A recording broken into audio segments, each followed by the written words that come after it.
अस्सलाम वालेकुम। अच्छा जी, कल हमने डिस्कशन स्टार्ट की थी वर्किंग कैपिटल मैनेजमेंट के ऊपर। उसमें वर्किंग कैपिटल से रिलेटेड कुछ चीज़ें हमने सीखी थी।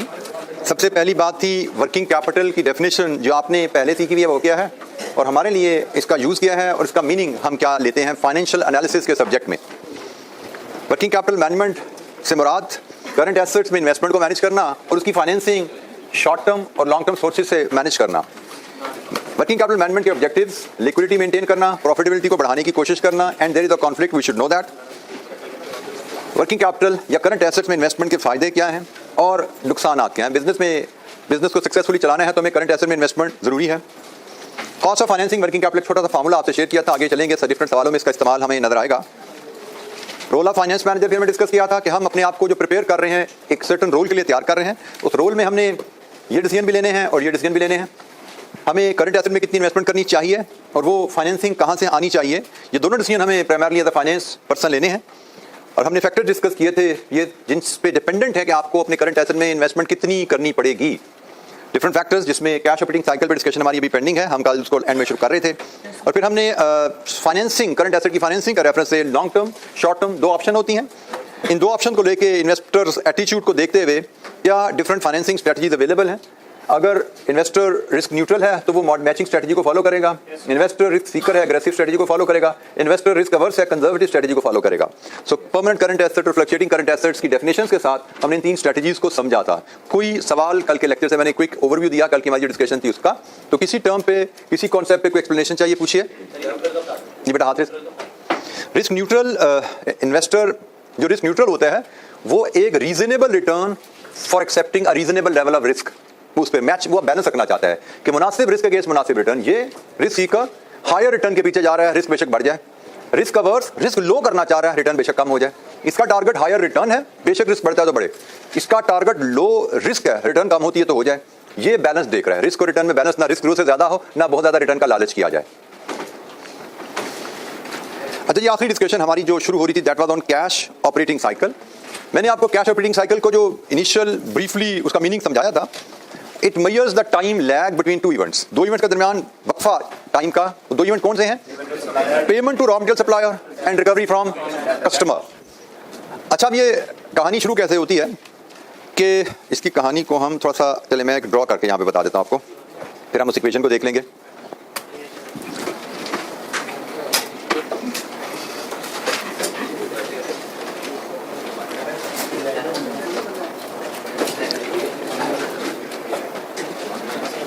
कैश ऑपरेटिंग साइकिल के मतलब को समझने के लिए हम एक टाइमलाइन देखते हैं। Let's assume this is zero और जीरो में हमने रॉ मटेरियल परचेज किया लेकिन क्रेडिट पे। इसके 10 दिन बाद हमने पेमेंट कर दी सप्लायर को। अच्छा, फिर हमारी प्रोडक्शन शुरू हुई तो इससे फिलहाल प्रोडक्शन चले उस एरिया को हम स्किप करते हैं। हमने कहीं यहाँ पे आके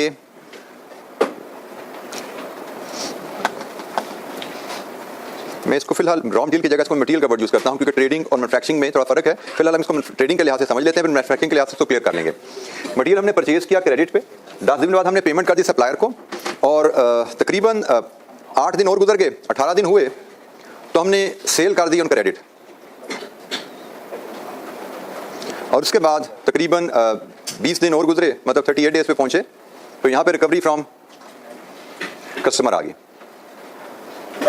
एज पर आवर डिस्कशन जो कैश ऑपरेटिंग साइकिल है, दो events, payment to supplier and recovery from customer, ये इन दो इवेंट्स के दरमियान का जो टाइम लैग है इसको हम कैश ऑपरेटिंग साइकिल कहते हैं और हमारे केस में इट इज 28 डेज।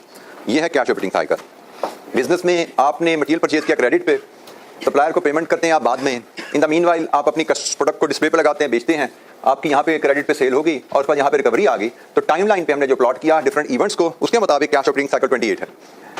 अच्छा, इस कैश ऑपरेटिंग साइकिल की इस टाइमलाइन से हम इस कैश ऑपरेटिंग साइकिल के कंपोनेंट्स आइडेंटिफाई कर सकते हैं। There are 3 components which can be identified from here. Component number 1, purchase से लेके पेमेंट तक का टाइम, रॉ मटेरियल परचेज से लेके मटेरियल की पेमेंट तक का टाइम, इसको हम कहते हैं पेबल डेज या क्रेडिटर डेज। पेबल कह लीजिए या क्रेडिटर डेज कह लीजिए, एक ही बात है। और ये हमारे केस में कितना है? 10 डेज। 3 कंपोनेंट्स हम मेजर करते हैं, एक है पेएबल डेज, दूसरा है यहां से लेके इधर तक, ये कहलाता है इन्वेंट्री डेज। इनकी डेफिनेशन और डिस्कशन भी हम करते हैं। हमारे केस में है ये 18 डेज। और तीसरा कंपोनेंट हमारा यहां पे बनता है, दैट इज रिसीवेबल डेज। वो यहां से लेके यहां तक है। इसको हम रिसीवेबल डेज भी कहते हैं, इसको हम डेटर डेज भी कहते हैं। रिसीवेबल या डेटर्स डेज हमारे केस में ये है जी 20 दिन, 20 डेज। हम इस डायग्राम की मदद से अब ये डेफिनेशंस अगर हम सारी कंप्लीट के, कैश ऑपरेटिंग साइकिल क्या है? It's the time lag between payment to supplier and recovery from customer. Payable days क्या है? ये क्रेडिटर डेज क्या है? It is the time that our company takes to pay our supplier. हमारी company supplier को pay करने में कितने दिन लगाती है? This is measured by payable days, 10 दिन यहां से पता लग रहा है। इन्वेंट्री डेज, इन्वेंट्री डेज से मुराद है इन्वेंट्री बिकने से पहले कितने दिन हमारी कंपनी में, हमारी कस्टडी में रहती है। हमें इन्वेंट्री बेचने में कितने दिन लग जाते हैं? हमने इन्वेंट्री खरीदने से बेचने तक 18 दिन लगाए। इन्वेंट्री डेज हम 18 दिन में इन्वेंट्री बेच पाते हैं।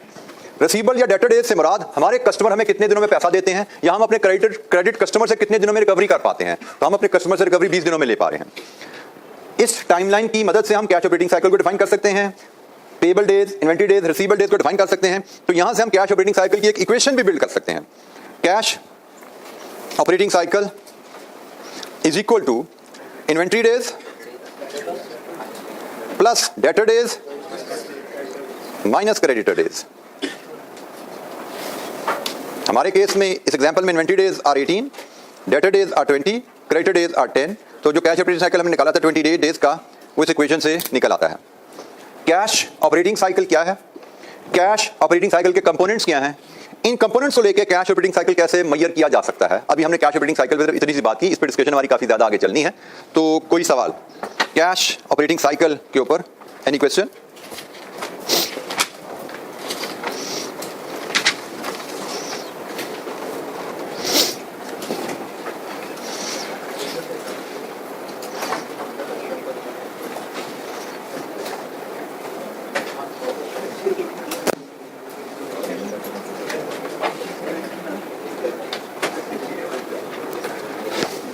अच्छा, बात स्टॉक डेज, मैन्युफैक्चरिंग ऑर्गेनाइजेशन के लिहाज से हमारी इक्वेशन में थोड़ी सी ये चेंज आ जाती है। इन्वेंट्री या स्टॉक डेज के 3 हिस्से बन जाते हैं।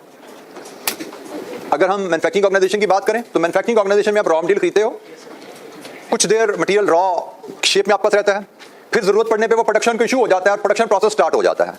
कुछ दिन प्रोडक्शन प्रोसेस चलता रहता है और प्रोडक्शन कंप्लीट होने के बाद फिर फिनिश गुड्स आपके फिनिश गुड वेयरहाउस में चले जाती हैं, फिर कस्टमर को बेचने में कुछ टाइम लग जाता है। तो इन्वेंट्री ओवरऑल आपकी raw material, working process, finish goods, तीनों इन्वेंट्रीज हैं। कुछ देर इन्वेंट्री रॉ मटेरियल शेप में आपके पास रहती है, कुछ देर इन्वेंट्री वर्किंग प्रोसेस शेप में रहती है, कुछ देर इन्वेंट्री फिनिश गुड्स शेप में रहती है। तो टोटल इन्वेंट्री डेज आपका इन तीनों का सम बन जाता है। इन्वेंट्री डेज या stock days equal to raw material days plus working process days plus finish goods days plus debtor days minus creditor days is equal to cash operating cycle. एक brief सी illustration 1 हम जरा देखते हैं। ये cash operating cycle के point of view से calculation है। Calculate the length of cash operating cycle. Receivable collection period, customer से रिकवरी में 52 दिन लगते हैं। Raw material inventory holding period, raw material हमारे पास 18 दिन रहता है। प्रोडक्शन पीरियड 12 दिन में हमारी प्रोडक्शन रॉ मटेरियल से फिनिश गुड में कन्वर्ट होती है। सप्लायर पेमेंट पीरियड, सप्लायर को हम परचेज से लेके पेमेंट तक 35 दिन लगाते हैं। Finish goods holding period, finish goods बनने के बाद बिकने तक हमारे पास 24 दिन रहती हैं। कैश ऑपरेटिंग साइकिल कैलकुलेट कीजिए तो cash operating cycle is inventory days which is 18 plus 12 plus 24 plus debtor days, receivable days 52 minus payable days, supplier payment days 35। कितनी जी? 71 days। ये है जी हमारी कैश ऑपरेटिंग साइकिल की कैलकुलेशन। कैश ऑपरेटिंग साइकिल ये हमारे इन्वेंट्री डेज के 3 हिस्से हैं। Inventory days plus receivable days minus payable days. हमारी टोटल जो कैश ऑपरेटिंग साइकिल की वैल्यू है दैट इज 71 डेज। जी any question? Cash operating cycle by definition क्या है? कैश ऑपरेटिंग साइकिल के कंपोनेंट्स क्या हैं और उन कंपोनेंट्स को यूज करके कैश ऑपरेटिंग साइकिल कैसे मेजर किया जाता है? अच्छा, हमारा स्कोप इस चैप्टर में थोड़ा सा आगे चलते हुए कैसे रहेगा मैं थोड़ा सा एक्सप्लेन कर देता हूं, फिर स्टेप बाय स्टेप हम सीखते जाएंगे।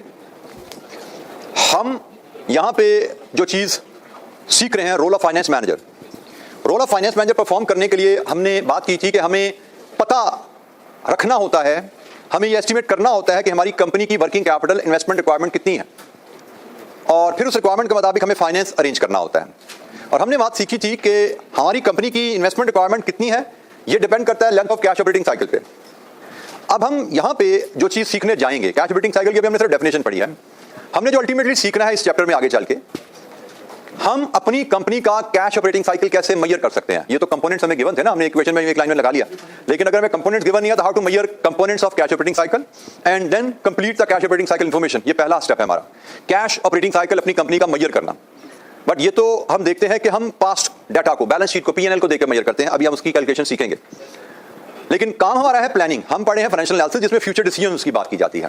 तो पास्ट डाटा को लेकर हम कैश ऑपरेटिंग साइकिल अपना बना तो लेते हैं कि हम माजी में हमारा कैश ऑपरेटिंग साइकिल क्या चल रहा था, हमारे कंपोनेंट्स क्या चल रहे थे उसके, लेकिन असल काम होता है फ्यूचर की प्लानिंग का, कि आने वाले सालों में या आने वाले साल में हमारी इन्वेस्टमेंट इन वर्किंग कैपिटल कितनी होगी, क्योंकि शायद आने वाले साल में हमारी सेल्स बदल जाए, आने वाले साल में हमारी पॉलिसीज बदल जाए कस्टमर की, सप्लायर की। आने वाले पीरियड में हमारा कैश ऑपरेटिंग साइकिल कैसे बदलेगा और उसकी बेसिस पे आने वाले पीरियड में हमारी वर्किंग कैपिटल इन्वेस्टमेंट रिक्वायरमेंट कैसे बदलेगी। क्योंकि अल्टीमेटली हमने पढ़ा, शुरू कहां से बात हुई थी, कैश ऑपरेटिंग साइकिल पे वर्किंग कैपिटल इन्वेस्टमेंट डिपेंडेंट है।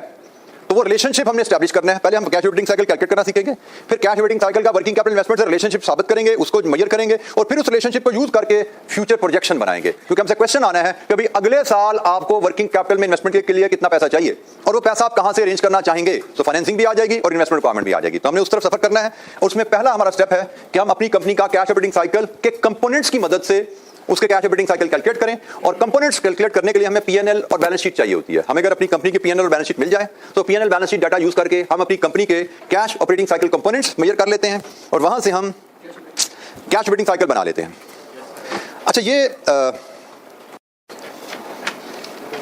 मैं यहां से कॉन्सेप्ट सबसे पहले आपको एक्सप्लेन करता हूं। ये जो डाटा डेज है, डाटा डेज का कॉन्सेप्ट, ये डाटा डेज का फार्मूला, इस फार्मूला को लेके मैं आपको कॉन्सेप्ट एक्सप्लेन करता हूं कि रैशनल क्या है इस डेटर डेज की कैलकुलेशन के पीछे, और यही रैशनल फिर इन्वेंटरी डेज में, यही रैशनल पेबल डेज में इस्तेमाल होता है। डेटर डेज की डेफिनेशन अभी हमने पढ़ी थी। क्या थी डेटर डेज की डेफिनेशन? डेटर डेज की डेफिनेशन है हम अपने क्रेडिट कस्टमर से पैसा कितने दिनों में रिकवर करते हैं, या हमारे कस्टमर हमें सेल के कितने दिन बाद पैसा देते हैं। यह है डेटर डेज की definition. Let's assume we start a new business, हम नया बिजनेस स्टार्ट करते हैं और हम फैसला करते हैं कि हम सारी सेल उधार पे ही करेंगे और हम रोज के 100 रुपए की सेल किया करेंगे। आज मैंने कारोबार शुरू किया, पहले दिन मैंने सेल की 100 रुपए की, तो मेरे डेटर हो गए 100 रुपए। दूसरा दिन गुजरा, मैंने फिर 100 रुपए की सेल की, अगर मेरी पिछली रिकवरी नहीं आई तो मेरे डेटर हो गए 200 के। 3 दिन गुजरे, डेटर हो गए 300 के, अभी भी रिकवरी नहीं आई।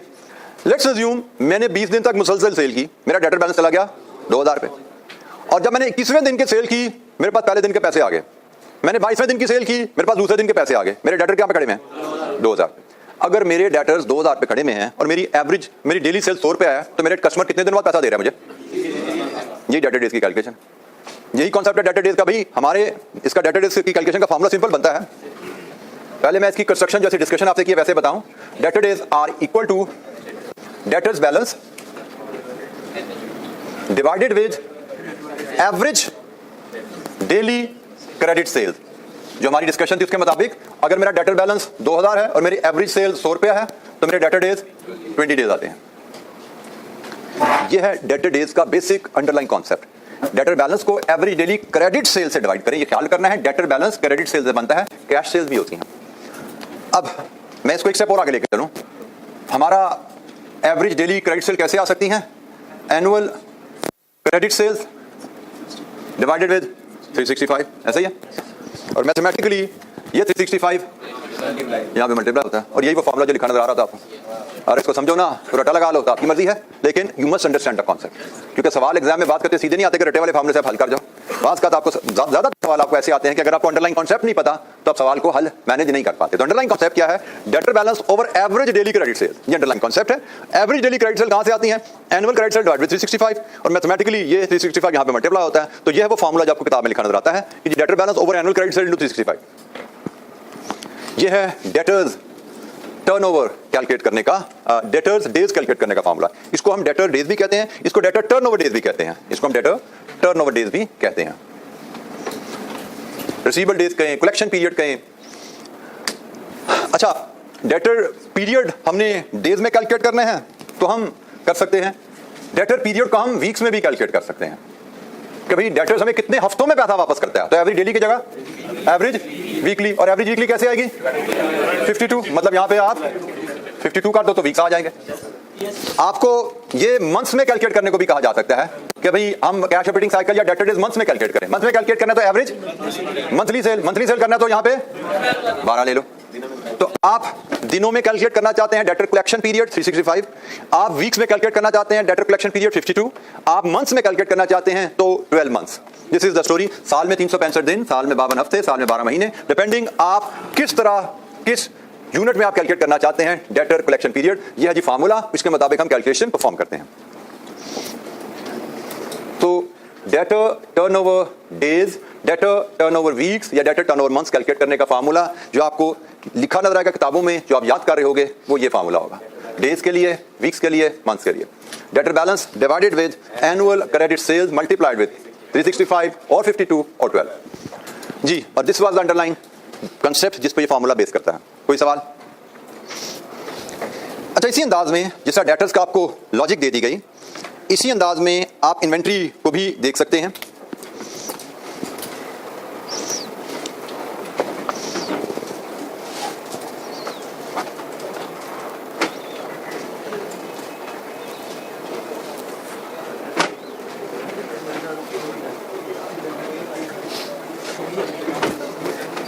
मैं इसको थोड़ा सा यहाँ से स्लाइड से ऐड करके नोट्स पे आ जाता हूँ। स्लाइड में सीक्वेंस थोड़ा सा डिफरेंट आ रहा है, नोट का सीक्वेंस मुझे बेहतर लग रहा है।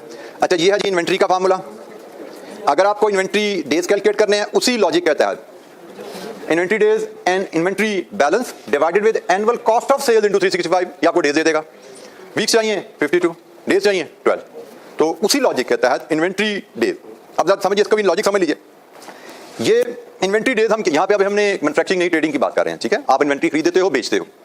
इन्वेंट्री डेज हमें क्या मेजर कर रहा है कि आपके पास इन्वेंट्री कितने दिन तक रहती है बिफोर इट इज सोल्ड, या आपके स्टॉक में कितने दिन का स्टॉक पड़ा हुआ है।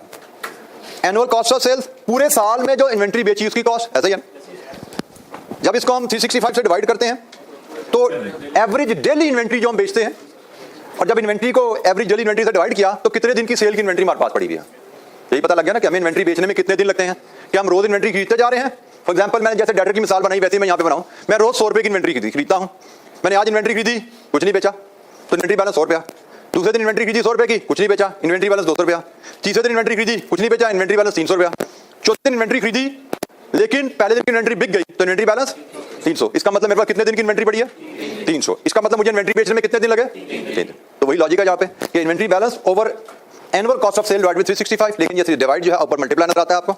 ये फार्मूला बन जाता है इन्वेंट्री का कि इन्वेंट्री बिकने से पहले कितने दिन हमारे पास रही, इसको इतना पढ़ लो, या कितने दिन की इन्वेंट्री हमारे पास स्टॉक में पड़ी हुई है, इसको इतना पढ़ लो, एक ही बात है। अच्छा, इन्वेंट्री की अगर हमारे पास बैलेंस शीट में एक फिगर अवेलेबल है तो हम इन्वेंट्री डेज की एक फिगर कैलकुलेट करते हैं। लेकिन अगर हमारी बैलेंस शीट में इन्वेंट्री का ब्रेकअप दिया गया है, raw material, work in process, finished goods, तो हम अकॉर्डिंगली 3 वैल्यूज कैलकुलेट करते हैं इन्वेंट्री डेज की: raw material days, work in process days and finished goods. Raw material days में फार्मूला बनता है जी raw material inventory balance divided with annual raw material usages. अब ये याद रखने हैं, डिनोमिनेटर बदल रहे हैं। इन्वेंट्री में raw material inventory balance divided with annual raw material usages into 365। Work in process में work in process inventory divided with annual cost of units produced, और फिनिश गुड्स में finish good inventory balance divided with annual cost of units, cost of sales या cost of units sold. और ये relationship Aldous बड़ा पुराना आपने सीखा हुआ है, लेकिन मैं फिर आपको याद करा दूं।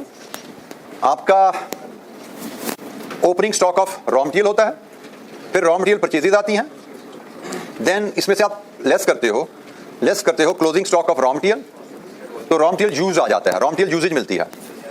रॉ मटेरियल यूजेज में आप ऐड करते हो production expenses, other production expenses, इसमें प्लस करते हो opening stock of work in process, इसमें माइनस करते हो closing stock of work in process, तो आपको क्या मिलता है? Cost of goods produced, cost of goods produced. तो कॉस्ट ऑफ गुड प्रोड्यूस्ड में आप प्लस करते हो opening stock of finish goods, minus करते हो closing stock of finish goods, तो क्या मिलता है?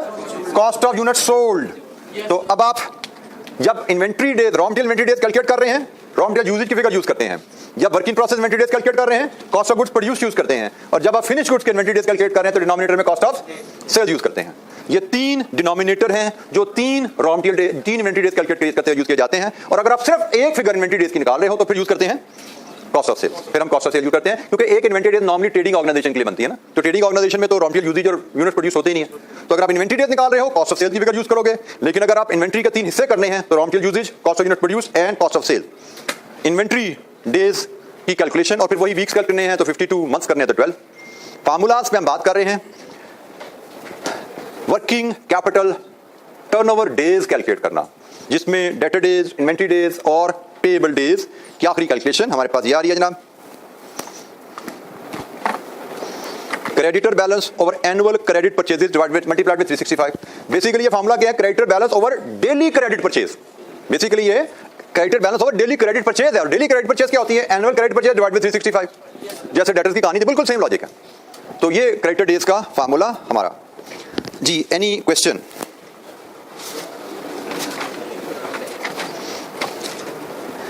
अच्छा, एक इन्हीं फार्मूलाज की एप्लीकेशन के लिए हम एक इलस्ट्रेशन देखते हैं, इलस्ट्रेशन 2।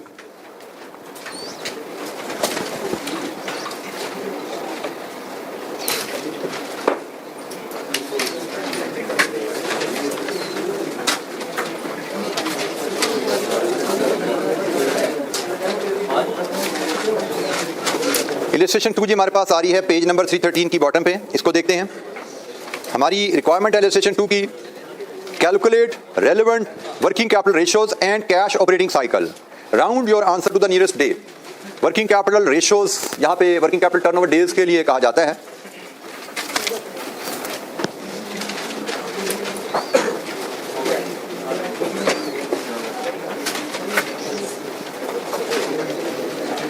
अच्छा जी, कैश ऑपरेटिंग साइकिल हमने यहाँ पे कैलकुलेट करना है। उसके लिए डाटा हमें दिया गया receivables, payables, raw material, work in process, finish goods, sales, credit जिसमें 80% मटेरियल परचेज, सारी credit, cost of sales 80% usage पे। हमें अल्टीमेटली वर्किंग कैपिटल डेज या रेशियोज की मदद से कैश ऑपरेटिंग साइकिल निकालना है। इंफॉर्मेशन से हमें पता लग रहा है कि हमें इन्वेंटरी डेज 3 निकालने हैं, एक रिसीवेबल डेज, एक पेबल डेज, 4-5 कंपोनेंट्स हैं, फिर हम कैश ऑपरेटिंग साइकिल कंप्लीट कर पाएंगे। सो इन 5 कंपोनेंट्स की मदद से हम कैश ऑपरेटिंग साइकिल बनाएं अगर, तो इलस्ट्रेशन नंबर 1 और 2 illustration 2, raw material days, work in process days, finish goods days, receivable days and payable days. Payable days की फिगर माइनस में आएगी और यहां से कैश ऑपरेटिंग साइकिल हम ले पाएंगे।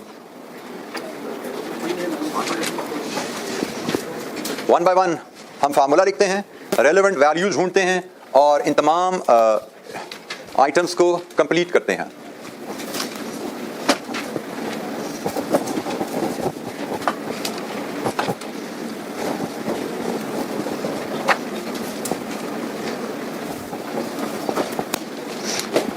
अच्छा जी, रॉ मटेरियल डेज का फार्मूला आता है raw material inventory divided with annual raw material usage into 365।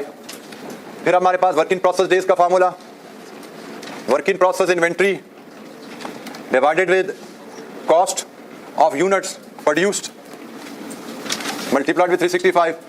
Then we have finish good days, finish goods inventory divided with cost of sales into 365. Then we have receivable days, receivable balance divided with annual credit sales into 365, and the last one is payable days, payable balance divided with annual credit purchases into 365। ये जी 5 हमारे components हैं, से हम working 1, 2, 3, 4 और 5 की मदद से ये 5 कंपोनेंट्स सॉल्व करने जा रहे हैं। 1, 2, 3, 4, 5। इन कंपोनेंट्स की कुछ वैल्यूज तो हमें रेडीली अवेलेबल है क्वेश्चन में, कुछ हमें कैलकुलेट करनी पड़ेंगी। तो जो अवेलेबल है उनको फीड करते हैं। रॉ मटेरियल इन्वेंटरी बैलेंस पता है जी हमें, raw material inventory balance is 1 million. Divide क्या होना कर देते हैं बाद में, फिलहाल तो जो अवेलेबल है वैल्यू डालें। वर्क इन प्रोसेस इन्वेंटरी पता है जी हमें कितनी, 1.3 मिलियन। डिवाइड क्या है देख लेते हैं, इंटू 365। फिनिश गुड्स इन्वेंटरी कितना जी, 2 million divided with credit cost of sale, देखते हैं इसको बाद में करते हैं बात इस पे, 365। Receivable balance receivable 4 over credit sale into 365 और पेबल बैलेंस 2 ओवर 365। अब 1 बाय 1 वैल्यूज हम देखते चलते हैं जी। सेल्स हमें टोटल अवेलेबल है और क्रेडिट कितनी है वो भी पता है। 30 मिलियन टोटल, 80% क्रेडिट। तो ये जनाब यहाँ पे फिगर आ गई रिसीवेबल में 30 का 80% 24 लीजिए, रिसीवेबल डेज की फिगर आ गई 61 डेज। फिनिश गुड के लिए कॉस्ट ऑफ सेल्स चाहिए। कॉस्ट ऑफ सेल्स का डाटा गिवन है कहीं पे, एंड पे दिया हुआ है कहाँ पे जी, रिक्वायरमेंट के ऊपर। Cost of sales 25 million cost of sales की वैल्यू में रेडीली अवेलेबल है। सो कॉस्ट ऑफ सेल्स की फिगर भी यहाँ डाल दें हम, तो हमारे पास आगे फिनिश गुड डेज 29 डेज। अब बाकी कहानी हमारे पास रेडीली अवेलेबल अभी है नहीं, तो वो हमें बनानी पड़ेगी।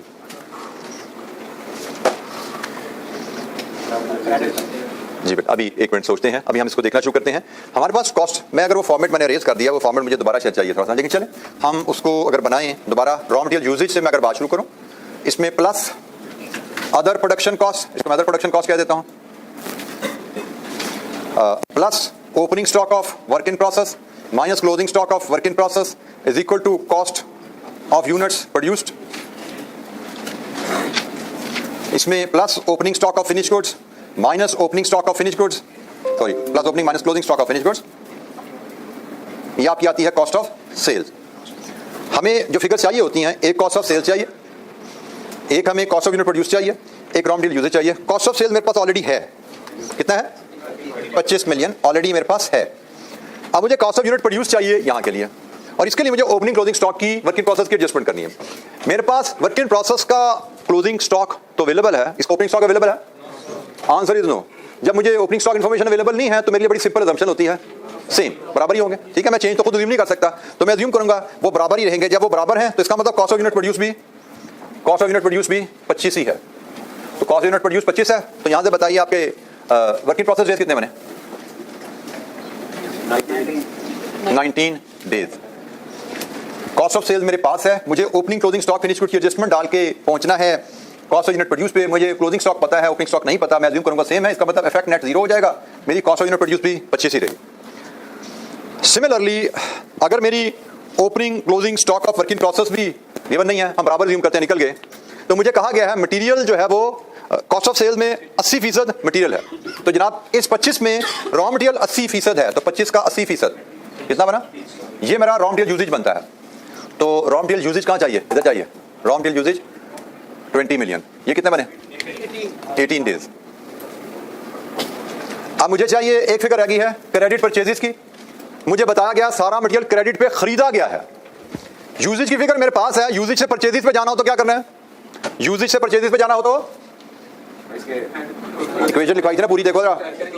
Opening closing stock of raw material adjust कर रहे हैं ना, और जब opening closing stock of raw material भी बराबर अज्यूम किए जाएंगे तो usage is equal to purchase. Purchase भी 20 मिलियन ही रहेगा, तो यहां से निकाल लीजिए क्रेडिट डेज कितने जी?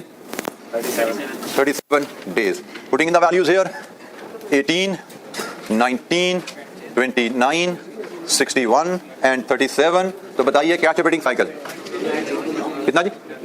90। Cash operating cycle 90 days. हमें कैश ऑपरेटिंग साइकिल मेजर करने के लिए 5 फार्मूलाज की हेल्प चाहिए थी। सबसे पहले हमने फार्मूलाज अपने सामने रखे और उन फार्मूलाज के मुताबिक जो इन्फॉर्मेशन क्वेश्चन से रेडीली अवेलेबल थी उनको डाल दिया, और जो इन्फॉर्मेशन मिसिंग थी उसकी तलाश में निकल पड़े। यहाँ पे एक जो की असम्पशन हमने यूज की है कि अगर हमें ओपनिंग स्टॉक पे इन्फॉर्मेशन ना दी जाए और क्लोजिंग स्टॉक अवेलेबल है तो हम अज्यूम करते हैं opening closing stock are the same. हमने उस असम्पशन के तहत तमाम रिक्वायर्ड वैल्यू को यहाँ से कैलकुलेट किया। All purchases are on credit, बिल्कुल ठीक है जी। सॉरी बेटा, हमने रॉ मटेरियल यूजेज में opening closing stock of raw material adjust करें। Usages plus closing stock of raw material minus opening stock of raw material purchases आती हैं। ठीक है, तो opening closing stock raw material जब बराबर हो तो जितनी यूजेज है उतनी रॉ मटेरियल परचेजेज हैं, और सारी परचेजेज क्रेडिट पे, ऑल ऑन क्रेडिट। अगर तो मैं कहता हूं 70% परचेजेज क्रेडिट है तो हम टोटल परचेजेज निकालते हैं, उसका 70% निकाल के यहाँ फीड करते हैं। लेकिन हमारा केस में कहा जी सारी परचेजेज क्रेडिट पे हैं, जितनी परचेजेज सारी क्रेडिट पे, तो जितनी यूजेज है उतनी ही क्रेडिट, उतनी ही परचेजेज हैं, और जितनी परचेजेज हैं वो सारी क्रेडिट पे हैं। तो 20 मिलियन ही क्रेडिट परचेज में यूज हुआ। सॉरी माई मिस्टेक जी, परचेजेज उसने 18 मिलियन के हमें गिवन है, my mistake. annual credit purchases are available as 18 million. कितना जी? 41 days. 41 days. कितना बना जी? 86. जी, एनी क्वेश्चन? जी, फिगर गिवन है तो जारी बात है हमें उसको यूज करना है, लेकिन फिगर गिवन ना हो तो हमें कैसे कैलकुलेट करनी? मैं अनफॉर्चुनेटली इसको पिक नहीं कर पाया, 18 फिगर मैंने देखी नहीं। जी बेटा, सवाल करना चाह रहे? जी, ये अदर प्रोडक्शन कॉस्ट है, क्योंकि उसने कहा कि आपकी प्रोडक्शन कॉस्ट में जो मटेरियल है, कॉस्ट ऑफ सेल में 80% मटेरियल होता है। मतलब आप जो प्रोडक्ट बनाते हो उसमें 80% मटेरियल यूजेज होती है, बाकी 20% अदर प्रोडक्शन कॉस्ट होती है। 20% आपकी अदर प्रोडक्शन कॉस्ट है यहाँ पे, उसकी हमें फिगर लिखने की जरूरत नहीं थी, इसलिए मैंने उसको स्किप किया। जी, एनी क्वेश्चन? ये बेटा बुक में सोल्यूशन गलत है, क्या सोल्यूशन है? बुक में सोल्यूशन गलत है, क्या गलती है जी? जैसे मैंने कर दिया वैसे हुआ है, सोल्यूशन भी तो मैंने किया ना भाई। इलस्ट्रेशन 2 में credit purchases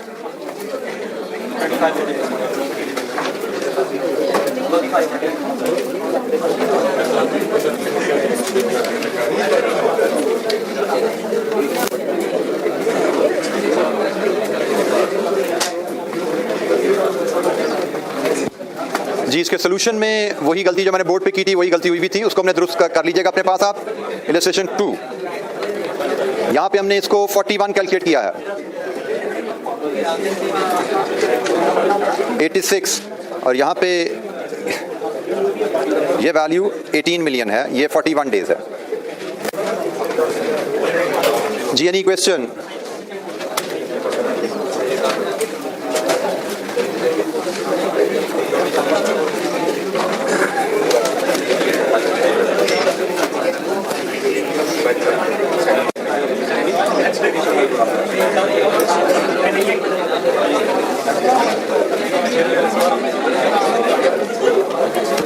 illustration 3 class activity है, परफॉर्म की जा रही है।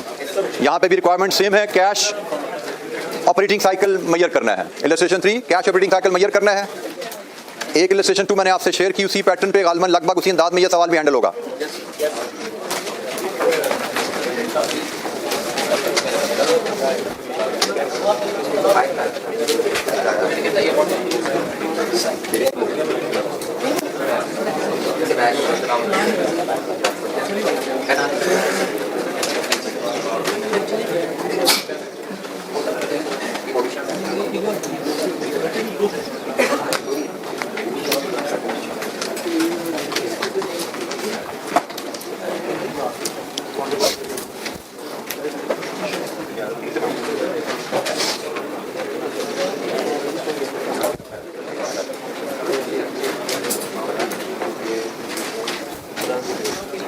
यहाँ पे भी इन्वेंट्री 3 है आपकी, तो 3 इन्वेंट्री डेज, एक रिसीवेबल डेज, एक पेएबल डेज। फार्मूलाज आपके सामने बोर्ड पे भी लिखे हुए हैं, किताब से भी हेल्प ले सकते हैं। ये फार्मूलाज आपको मेमोराइज करने हैं।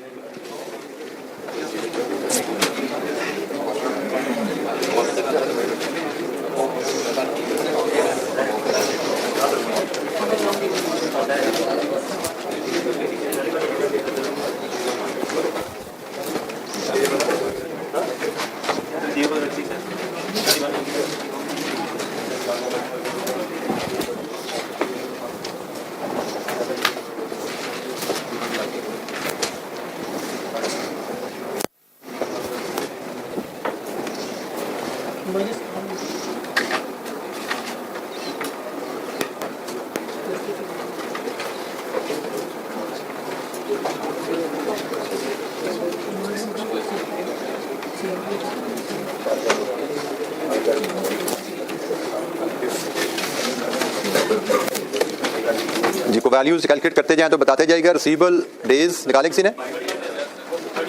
Receivable days 31,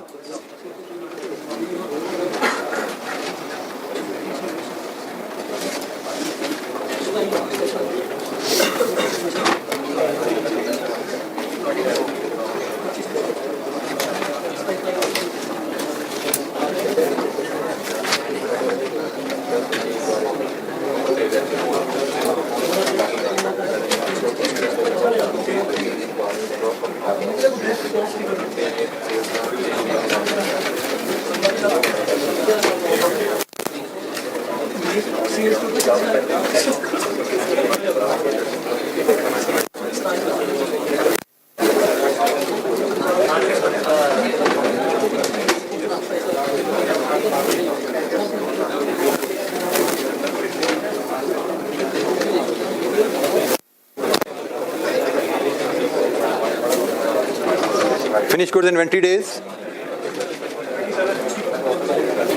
27.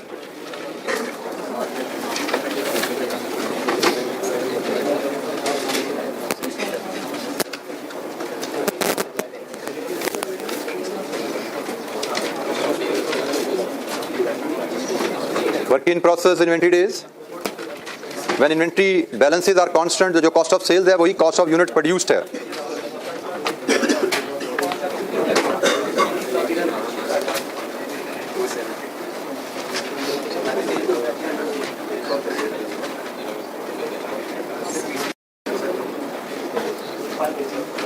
Raw material inventory days 25.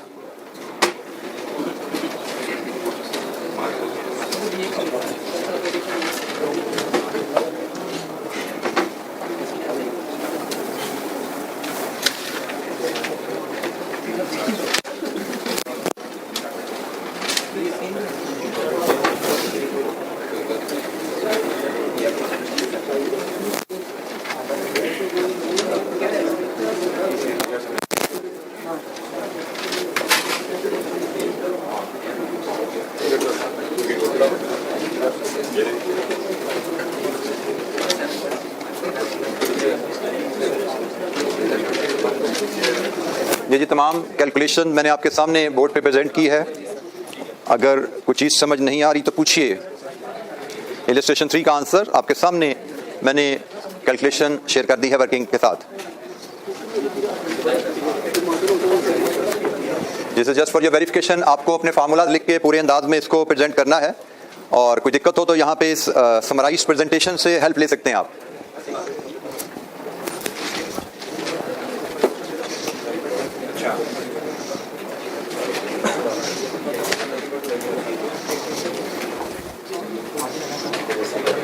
जी सेल का 75% कॉस्ट ऑफ सेल हो गया ना, वो रॉ मटेरियल आ गया. कॉस्ट ऑफ सेल्स का 80% रॉ मटेरियल. कंजम्पशन आएगी लेकिन इन्वेंट्री बैलेंसेस कांस्टेंट है, जो कंजम्पशन है वही परचेज होगी.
जी एनी क्वेश्चन? किसी स्टूडेंट को कोई गाइडेंस चाहिए किसी कैलकुलेशन में तो पूछिए. जी बेटा. फिनिश गुड्स की इन्वेंट्री में आपने कॉस्ट ऑफ सेल्स यूज किया है. कॉस्ट ऑफ सेल्स 2.7 मिलियन है.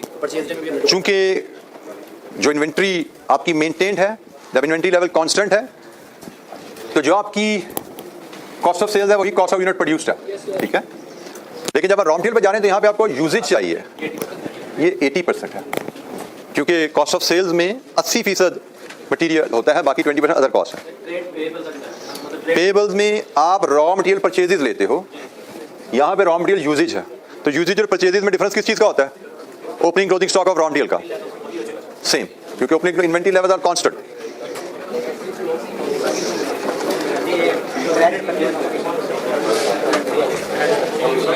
All on credit. जो रॉ मटेरियल कंजम्पशन है वही परचेजेज हैं, क्योंकि इन्वेंट्री लेवल और कांस्टेंट, और जो परचेजेज हैं सारी क्रेडिट पे हैं। जो रॉ मटेरियल कंजम्पशन है वही रॉ मटेरियल परचेजेज है, और जो रॉ मटेरियल परचेजेज है वो सारी क्रेडिट पे हैं। जी, एनी क्वेश्चन?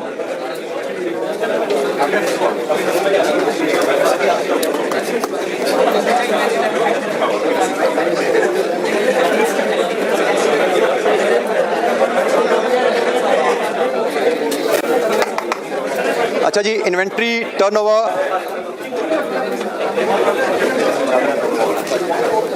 टर्नओवर या डेटर टर्नओवर को देखने का एक और अंदाज भी है। Turnover can be measured in days, period में मेजर किया जा सकता है। वो पीरियड डेज है, वीक्स है, मंथ्स है। टर्नओवर टाइम्स में भी मेजर किया जा सकता है। It is simply reciprocal. जैसे हमने पीरियड मेजर किया था इन्वेंट्री के लिए, that was inventory balance over cost of sales. अगर आपने टाइम में मेजर करना है तो it is simply cost of sales और इन्वेंट्री बैलेंस। सो सिंपल, आप वो 365 बढ़ाओ वहां से और रेसिप्रोकल कर दो एनुअल कॉस्ट ऑफ सेल्स और इन्वेंट्री, तो यहां से आपको इन्वेंट्री टर्नओवर टाइम्स में मिलता है। जैसे फॉर एग्जांपल, अगर मेरी annual cost of sales 80 million है और इन्वेंट्री बैलेंस मेरा 10 मिलियन है, तो मेरा जो इन्वेंट्री टर्नओवर 8 टाइम्स आया। ये इन्वेंट्री टर्नओवर 8 टाइम मुझे क्या बताता है कि मैं साल में 8 दफा अपनी इन्वेंट्री को घुमाता हूं। मैंने इन्वेंट्री खरीदी 10 मिलियन की, फिर बेची, फिर खरीदी, फिर बेची। साल में मैंने 8 दफा अपनी इन्वेंट्री को बेचा। इन्वेंट्री टर्नओवर टाइम्स में करने से मुराद हम साल में इन्वेंट्री को कितनी दफा बेचते हैं। हमें एग्जाम में इन्वेंट्री टर्नओवर डेज भी दिया जा सकता है, इन्वेंट्री टर्नओवर टाइम भी दिया जा सकता है। जैसे मैं इसके डेज बनाऊं अगर, तो 10/80 इंटू 365, डेज कितने बनते हैं इसके? 46। तो डेज इसके 46 हैं, टाइम्स 8 टाइम्स हैं। और ये रिलेशनशिप अगर हम देखना चाहें तो बड़ी आसानी से रिलेशनशिप इसका बिल्ड होता है। आपने टाइम्स को डेज में कन्वर्ट करना है तो सिंपली आप 365 डेज एंड डे ईयर को 8 से डिवाइड कीजिए तो आपका टर्नओवर डेज में आ जाता है। अगर आपको टाइम्स में टर्नओवर दिया हो, आप उसको डेज में कन्वर्ट कर सकते हैं बड़ी आसानी से 365/8 से। इसी तरह अगर आप इसको मंथ में कन्वर्ट करना है तो सिंपली 12/8 करो तो आपका टर्नओवर इन मंथ्स आ जाता है एज 1.5। सो टाइम्स का रिलेशनशिप पीरियड से, टर्नओवर इन टाइम्स का रिलेशनशिप टर्नओवर पीरियड से वेरी सिंपल मैथमेटिकल रिलेशनशिप है। टाइम्स में अवेलेबल है, 365 टाइम्स करो, डेज आ जाएगा। 12 मंथ्स ओवर टाइम्स करो, आपके पास मंथ्स में टर्नओवर आ जाता है। ये रिलेशनशिप भी हमें पता होना चाहिए, कहीं ना कहीं हमें इसको यूज करना पड़ सकता है।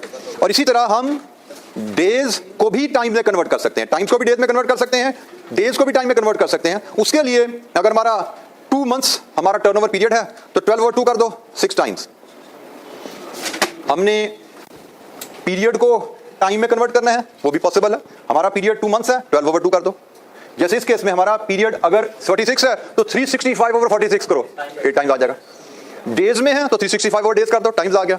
मंथ्स में है 12 मंथ्स कर दो, टाइम्स आ जाएगा। सो आप टर्नओवर रेशियोज एग्जामिनर आपसे टाइम्स में भी कैलकुलेट करवा सकता है, डेज में भी कैलकुलेट करवा सकता है, एमसीक्यूज में इनका रिलेशनशिप पे भी बात कर सकता है। टाइम्स में देके डेज में जाना, डेज में टाइम में जाना, उस पर बात भी हो सकती है। सो यू शुड नो हम कैसे इसको कन्वर्ट करते हैं।